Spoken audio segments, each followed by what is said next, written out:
podcast joint with Ciara. Yo, what up? This is T Money, and you are now watching the T Money podcast joint featuring Ciara Ross. Hey. What up, world? What's going on, man? We have a great guest today, but before we get to our guest, I want to be clear about something, man. Sometimes the music industry or the entertainment industry, pop culture gets out of control, and people do whatever they can to get likes on Instagram, Facebook, Twitter, X, whatever you want to call it. But sometimes people tell the truth, regardless to what it is. So you got to handle it, Keep all your dark secrets to yourself, man. Ride and do whatever you do by yourself, man. Let's Don't be not dragging have any everybody dark else secrets. down, How man. about that? Well, hey, man, some people got them.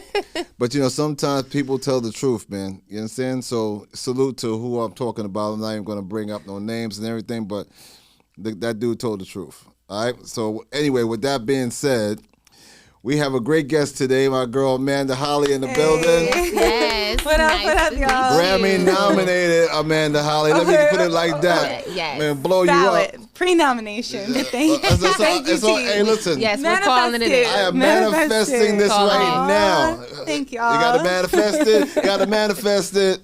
What's up, Amanda? How you doing, babe? How you doing? I'm good, T. What up, Ciara? What's going on, It's girls? amazing Nice to have meet you on here. Let me tell you something. There's certain people in the world, right, that are like just incredibly talented, man, and you are one of them. And she's so humble. This is the cool part. She's not a diva. She didn't come in here like, yo. Well, on stage, this. diva on stage. Oh, okay.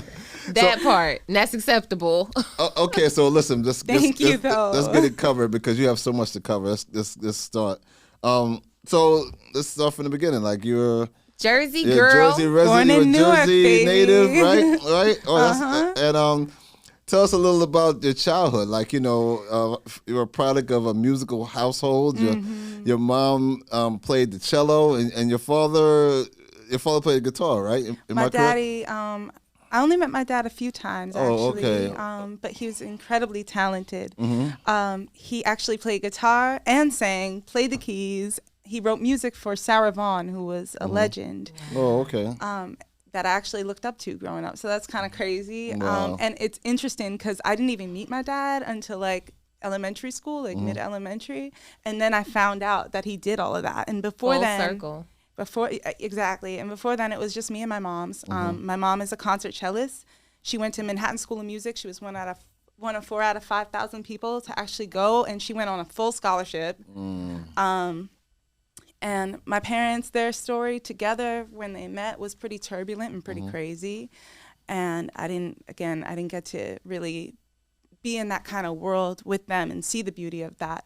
But I'm definitely thankful for the gifts that they did pass on to me. So I was going to ask you, how do you think the musical environment helped pave the way for you musically? Like, you think it's genetic? You think it's things that you learned early on in your childhood, or? I would say definitely T. It's such a deep question, and I'm trying to keep it, New Year, fresh, happy, upbeat, but it's a lot. The Holley family. So my dad's sister actually also went to Juilliard and discovered Stephanie Mills, wrote for her, co-managed her, got her in the whiz back in the day. And she didn't even know about me until that same time when I met my father. And my mom and I, we had a lot of things that we had to overcome because she was dealing with a lot of difficulties, right? And so it was just music for us. That was it. My mom, she would play in the orchestra pits of different musicals, different shows, and we didn't have a lot of money, so my mom would take me to actually sit with her in the orchestra pit. And that was pretty much all I knew was music. I picked up my first violin at like 2.5, just because I knew that I needed to be. You were self-taught, right? You taught yourself how to play? Yeah. And you also played the piano? Yeah, and then picked up the keys soon after, just because I kept writing and I didn't understand exactly what it meant to be a songwriter. I would describe what I heard to my mom as like, Mommy, I hear angel voices in my head. And my mom's like, oh, you're a composer. And I'm like, oh, I know what that is. Isn't that Mozart? I'm like, but I'm not doing Mozart. I wrote this, I heard this song. Right. And it really started really early. So for 2.5, you self-taught yourself how to play. So listen to me. Yes. Mom played the cello, so she could show me around. Because at 2.5, Great mentorship. at 3 years old, for us, I was concerned. All I cared about was going outside and playing. You know what I mean? I ain't know nothing about playing no instrument. Nothing. I wanted to make money. I wanted to be able to buy my mom a house. I thought like the more instruments I learn, the better. You know, and that's a great mindset to have. You know, especially at a young age. That's dope, man. You know, understand that many people take many years in life to find their purpose. You know, even as adults, some adults don't even know why. You know, what's their purpose in life, and you discovered that at so early in your life. You know, that's totally amazing. You were able to find your talents, and it kind of just how did it manifest for you from there? So then, I guess the theater directors at these different shows that my mom was playing in noticed there was this little girl that had this, like, because I'm like 5 and I'm sounding like I'm 20. Oh, wow. And they started putting me in the local shows and the state theater and this and that. And then it just kept progressing, and then shows for hundreds of people, maybe 500 people, 1,000 people. And then ultimately, I finally met my dad, like I said, and then I met my aunt, and she got me into like the theater circuit, like off Broadway as a kid, which was pretty miraculous. So it's a lot. You did Carnegie Hall too, right? You did Carnegie Hall was recent. Very blessed to have been able to play and sing my music at Carnegie Hall under musical director Myron McKinley, who's the MD for Earth, Wind, and Fire. Right. Wow. Produced by Michelle Pascal, who's a spiritual leader who actually has a book with the Dalai Lama, and did a film with Deepak Chopra this past year, which is like a whole other thing. It was just by osmosis that this all kind of happened. Like, again, it's just been it's been an intense journey, but it's been miraculous at the same time, from like the highest highs and the lowest lows. You also opened for Wale too, which was really I got to open cool. for Wale at Sony Hall, which was crazy.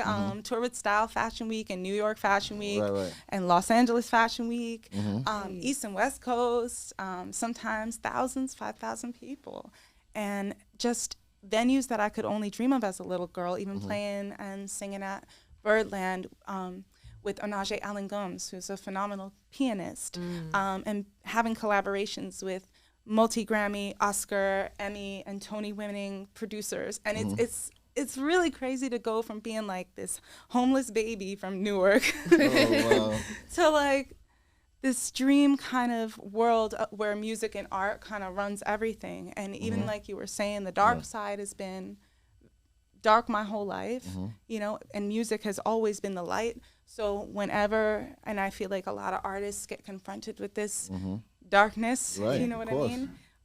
For me, I think that's the one thing that like made it almost impossible for me to go into that universe, because like music is my beacon of light, and when all you know is mostly pain and darkness, like you're not afraid to struggle, you're not afraid to go through it, you're not afraid of the long haul, even though it might be easier to say yes and to take that 10 million and take that dream biggest executive in the world, and having to walk from that many times, but knowing that like I'm gonna have my purpose integrity out there in the world and my music be what it's it's not meant always to about be. the money, right? It's not always about how much money you can make. It's not always about the position that the darkness can put you in. You know, it's about what you feel that you need to accomplish. You know, what your purpose is. You know, it's about what makes you happy. You know, and a lot of us, and you know, not us. I'm not even going to include myself in this crap. But what I'm saying is, a lot of the people in the music business, they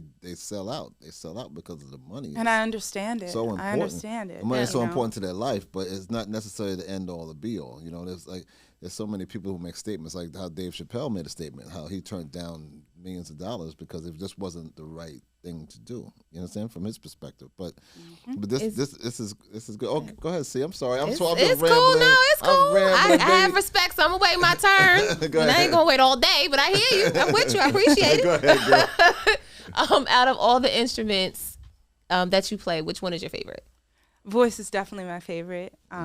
It's that invisible instrument, you know, and it surprises you. And it's amazing how we don't exactly know where it comes from. We just know that something bigger than us is coming through with the emotion and the feeling. So voice would be number one. Okay. Second, I would have to say the violin, just because it's just sentimental to me. It's just been a part of my life. Right. But the piano, the keys, it's a useful tool, especially as a songwriter, like to be able to lay things out on the keys. I love being able to play the keys. I have not picked up guitar yet. Well, I kind of can pretend to play guitar, but I have not picked up guitar yet. And then sometimes I'll bring up my mom's cello, just to That's nice. But I would say voice first, violin and piano. Which violin I have not started utilizing yet, but that's coming towards the end of this series of releases. Right. That's when I'm gonna be. I would just naturally assume you already implemented that in your whole thing, because Well, some people know. Some people know. Okay. Well, I might definitely have to come sit by your side one day and take a violin lesson. I want to learn how to play. So. Oh yeah. I don't need to learn professionally. I just want like one little note. One little note works for me. You're amazing, man. As baseball players, rappers, basketball players, when they're great at something, they have the measurement of that is like, well, this person, like if you would play basketball, you would be able to say like, this person can guard every position, right? If you're a baseball player, they say, oh, he's a great player, like Mike Trout. He's a 5-tool player. That means he can play everything. You as a singer, your voice has incredible range. Your octave capabilities are out off the chain. Thank you. So talk to us a little bit about how that helps you make songs and everything, because that's got to be a great advantage, because some people actually make songs and they auto-tune it or they really can't sing. I don't like the they can tune. fit the suit, The tune annoys my ears. So my goal is that's ill. The auto-tune annoys her. So just understand she's beyond that, okay? No, but it's like I go. understand it, and like if you have a great performance and they want to tune it up, like okay. But to me, just as a purist, artistically speaking, like when I go in, like my aim is to get it, like if I can get it, like I have to get it all the way there. Right. And then if you wanna, but I don't really like the sound of it because I feel like it kind of squashes the life out of the performance. And there's other effects that you can put on the vocal that'll give it that same kind of energy. Right. With the range, though, definitely feel very blessed to have access to the 5 octaves. Some of it's whistle, but it's been my angel. Like just to be able to put down what I hear, no matter where it is. In terms of the pitch is pretty exciting, and then it enables me to be able to experiment a lot. I love experimenting with tones too. And fashion, I see behind you. You're cute in this picture, girl. The boots is cute. Oh, thank you. I was wearing that. You know what's hilarious is they weren't trending when we did this, and I was like, people's gonna think this is really strange, but that was actually a pick for a song I wrote called Algorithm, and eventually we're going to have a full video for that. Right. But it's more of an experimental, like, I was published by Columbia Press as a kid for poetry and prose, and I love a play on words. So that was like one song where I really got to do that, and almost talking about kind of how we're in this like overly algorithmic, mechanical kind of world and lifestyle, and like so much of us is wrapped up in tech and technology, and also how I was stifling so much of myself. Just I had dealt with extreme racial abuse, and pretty much I'm a survivor of everything you could think of from age 0, but the racial abuse was like such a big thing for me because it came from the people that's supposed to love you the most. And it was consistent. And I had been trying so hard to like not hide who I am, but like block out, mask who I am. I got you. Well, listen. With algorithm. I'm going to just say this real quick. Fuck them, okay? Yeah. Because real talk. Remember when Ellie was on the show? We had an artist early on in our show. Her name was Ellie Jazz, and she was going through a lot of stuff with people, and I said the same thing. So you can't, people really sometimes can be really horrible. So just like the hell with them. Amen. And you're doing so fantastic. We're not even going to forget all that. Fuck them, basically. But that's let's also go So move on. algorithm is like you can't just breaking say down. F it all the way because they helped you create That is algorithm. true. That is true. So- They did her a favor. That is Are you trying true. to tell me? Yes, and in a sense, but it does not mask the trauma that she faced to go through it. So you kind of got to look at it like a little Band-Aid in a sense. They created a wound for you, and your algorithm is that Band-Aid, and it's going to elevate you to the next step. We So use it then- as fuel, baby. Like, That's that's right. what we do. That's right, baby. That's Use it as it. fuel. You know, Yeah. and so the concept of algorithm was like those defenses breaking down. So I wanted a little bit of the mechanical energy. Everything means something to me, y'all. It should, because you're passionate about it. Yeah. And it's genuine. You know, you start losing the empathy for it once again, like to revert back what you said earlier, when it's about the money. Yeah. Right now, and you know, before, since you started, it's not about the money. It's about you finding who you are, then navigating through the world that told you that it wasn't right. So it's a lot. I'm very proud of you. Keep going, keep shining, keep you're playing on amazing. your words. Absolutely. You're amazing. Absolutely. I really Likewise. appreciate you. But listen, so now you have a deal with Sony. Am I correct? I'm on a little label at Sony, yes. Okay, and Sony Orchard. but you did a couple of songs that I really like. You know, and I start really getting into your music. Your music is phenomenal. Thank If you haven't had a chance to check out her music, please do so, because we'll get into that later where you can find it. But she's so talented, you know, and it's hard to find that kind of talent. You're pretty rare in itself.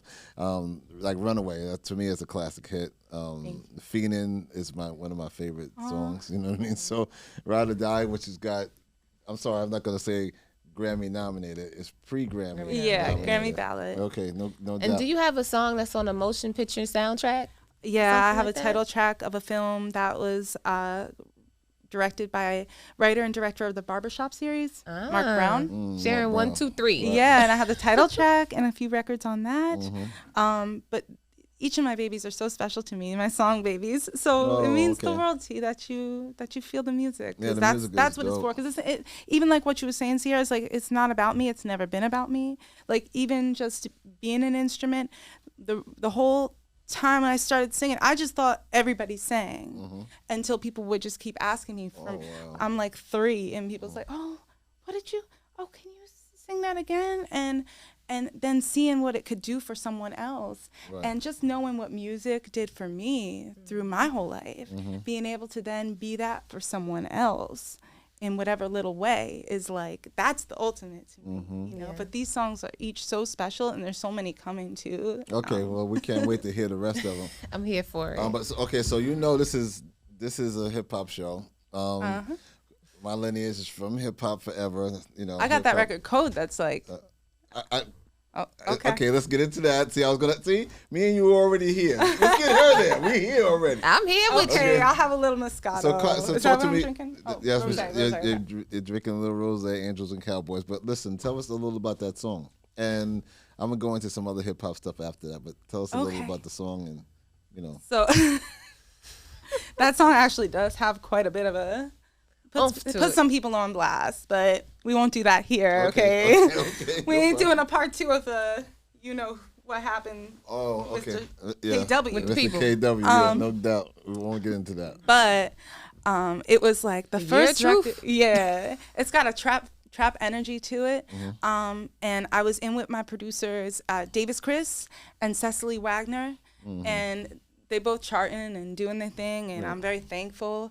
And I was just having that kind of day, you know. Same thing with Runaway, same crew. Right. Fiendin' and Ride or Die are both produced by OK Laws, Okay. who was an XXL freshman class producer. And in wow. Ride or Die, we have a few other co-writers on that song.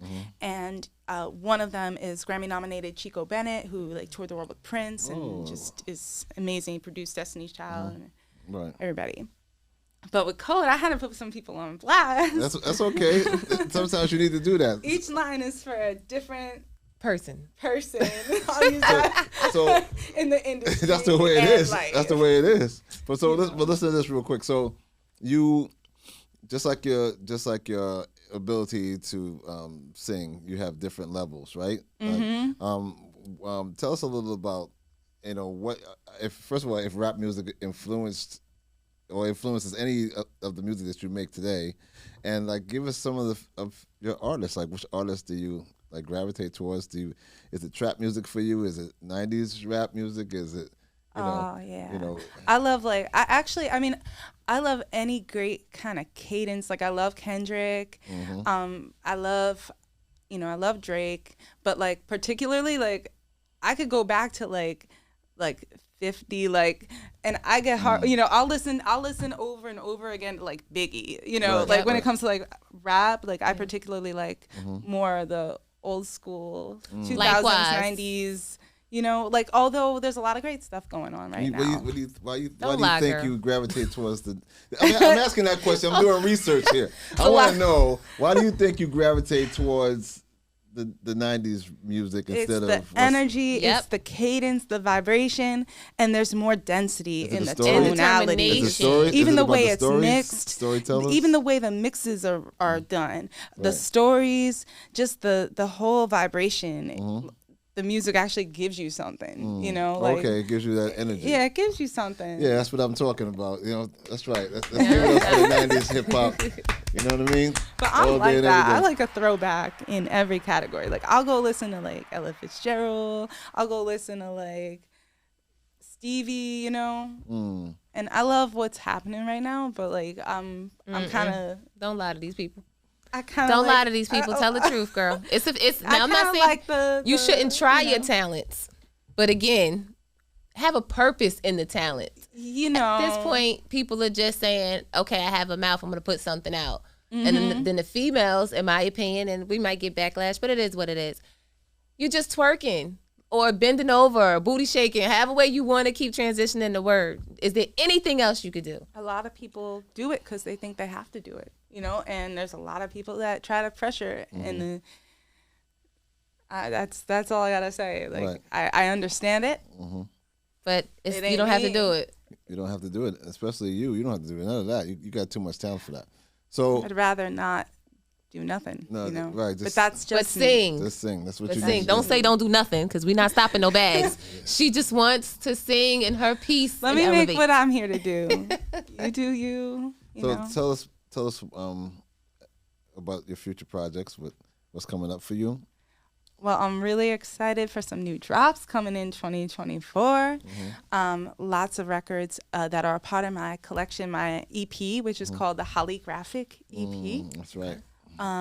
We had some really sweet performances and shows last year, and we're just going to build on that for this year. But I would say the new records and videos are probably the most exciting, and going to be a lot of traveling and some TV and film projects. Oh, okay. Well, that's great. And we have to send a big shout out to my homie, my main man, Stromy Main Macaroni, Ralph Cooper in the building, the Apollo legend. Yes. My salute manager. to you, brother. Her manager, Ralph, in the building. Thanks, Ralph, for bringing her through. Apollo Theater Legacy. You know what I mean? So listen. Where can your fans find you? Y'all can find me on Instagram, IG, at Listen to Amanda. I'm also listentoamanda.com. If you Google Amanda Holley, Holley.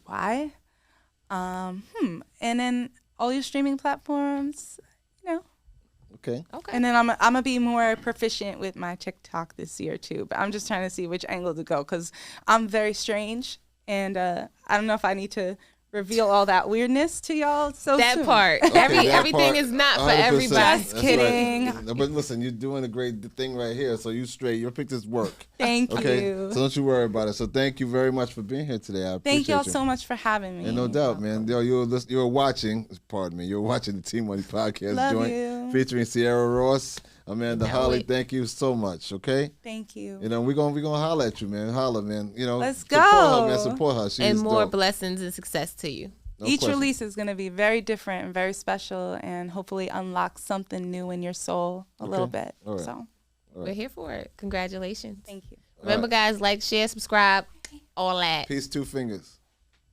T Money Podcast joint with Ciara.